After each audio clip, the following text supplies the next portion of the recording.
और अब बात आज़ादी के मत वालों से जुड़ी हुई। भारत का गौरवशाली स्वतंत्रता संग्राम आधुनिक दुनिया के अब तक के सबसे महान संघर्षों में से एक है।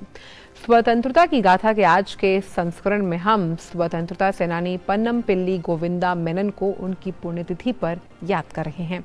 हम उस समय को भी याद कर रहे हैं जब ब्रिटिश कैबिनेट ने भारत के तत्कालीन गवर्नर जनरल लॉर्ड माउंटबेटन की भारत के विभाजन की योजना पर सहमति व्यक्त की थी। और हम हनुमान सिंह को भी याद करते हैं जिन्होंने 1857 में स्वतंत्रता के पहले युद्ध में भाग लिया।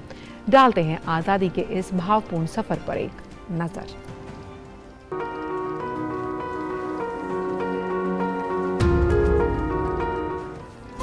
आज की कड़ी में हम स्वाधीनता सेनानी पन्नमपिल्ली गोविंद मेनन को याद कर रहे हैं। उनका निधन 23 मई 1970 को हुआ था। मेनन का जन्म 1 अक्टूबर 1908 को केरल के त्रिशूर में हुआ था। विद्यार्थी जीवन में ही मेनन राजनीति में भाग लेने लगे थे। उन्होंने केरल में वाइकोम सत्याग्रह के जाति विरोधी आंदोलन में सक्रिय भाग लिया था। प्रजामंडलम में शामिल होकर वो राजनीति में और अधिक सक्रिय रहे। बाद में वो इंडियन नेशनल कांग्रेस में शामिल हो गए। मेनन केरल प्रदेश कांग्रेस कमेटी और ऑल इंडिया कांग्रेस कमेटी के भी सदस्य रहे। पेशे से वकील मेनन 1935 और 1938 में 2 बार कोच्चि विधानसभा के लिए निर्वाचित हुए। कोच्चि सरकार की दमनकारी नीति के विरोध में 1942 में मेनन ने त्याग पत्र दे दिया। उन्हें 1945 में फिर से कोच्चि विधानसभा के लिए चुना गया। मेनन ने 1946 में कोच्चि के खाद्य मंत्री के पद पर काम किया।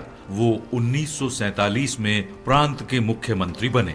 मेनन ने संविधान सभा में कोच्चि रियासत का प्रतिनिधित्व किया। त्रावणकोर कोच्चि राज्य के गठन के उपरांत मेनन 1952 में राज्य के वित्त मंत्री बने। उन्होंने त्रावणकोर कोच्चि राज्य के मुख्यमंत्री के पद पर भी कार्य किया।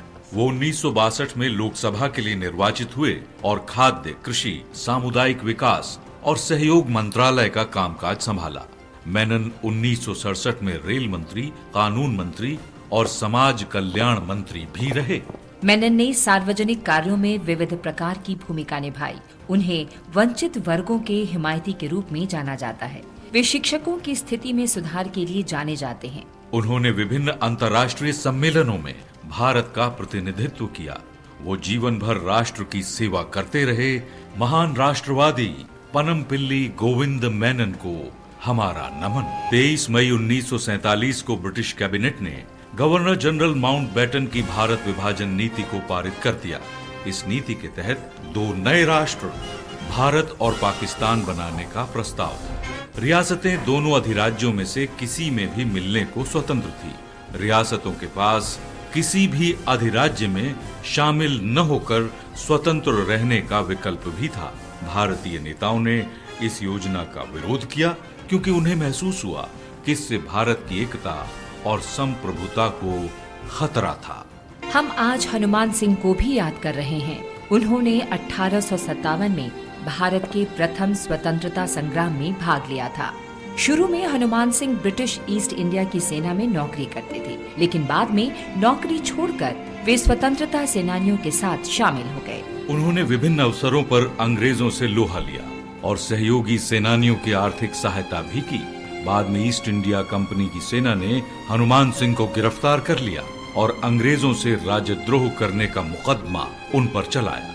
उन्हें 1857 में लोहे की बेड़ियों में जकड़कर सश्रम आजीवन कारावास के लिए निर्वासन की सजा दी गई। अंडमान द्वीप की सेलुलर जेल में 23 मई 1858 को उनका निधन हो गया।